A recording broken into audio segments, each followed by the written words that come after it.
Si insistes em saber lo que é saudade, tendrás que antes que todo conocer,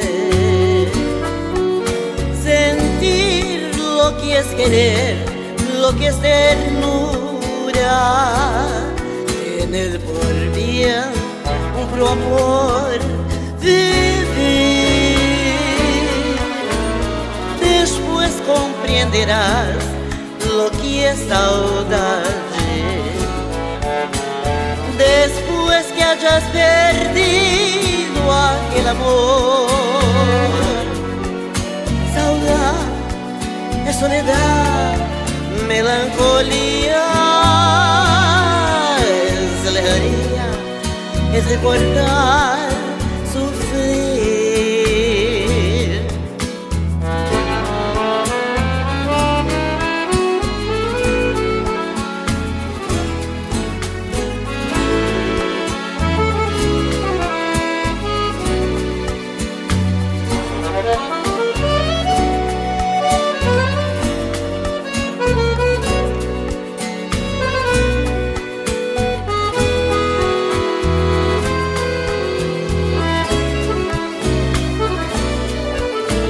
Después comprenderás lo que es saudade. Después que hayas perdido aquel amor, saudade es soledad, melancolía